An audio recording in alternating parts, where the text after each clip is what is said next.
देखिए, मेरी ये खुशनसीबी थी कि मैं उन्हें पर्सनली जानता था। मैटर ऑफ फैक्ट बहुत ही सपोर्टिव थे वो हम जैसे कलाकारों के लिए जो स्ट्रगल कर रहे थे उस ज़माने में, और उनके घर पे जाते थे हम।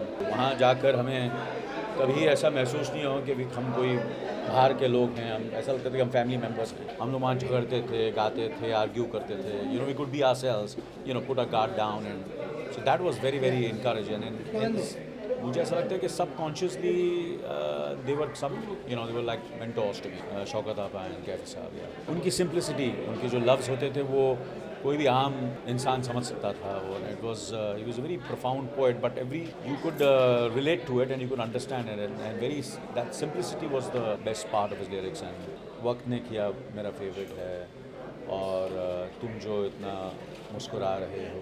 Shabana auntie and Javed uncle have been a part of my family for the longest time, and so has Baba auntie, Tanvi auntie, and I've grown up in front of all of them, and so it's only my pleasure to come here and launch this album. जी, मुझे तो कागज़ के फूल के सारे songs बहुत ही पसंद हैं, पर चलते चलते पाकीज़ा का जो चलते चलते का गाना, आई रिमेंबर जब मैंने पहली बार देखा था तो Meena Kumari just walks in that song.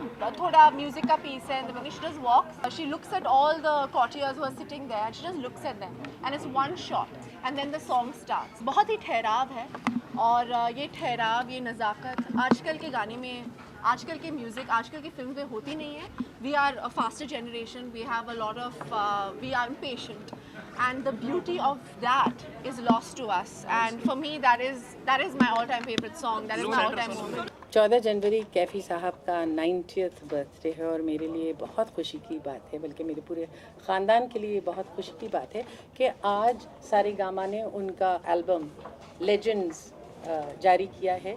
ज़ाहिर है कि कैफ़ी साहब के बहुत सारे पहलू थे, लेकिन जिस पहलू से वो सबसे ज़्यादा पॉपुलर हुए वो एज अ फिल्मी गीतकार, और ये बिल्कुल ही सही बनता था कि इस मौके पे उनका ये सीडी रिलीज़ हो।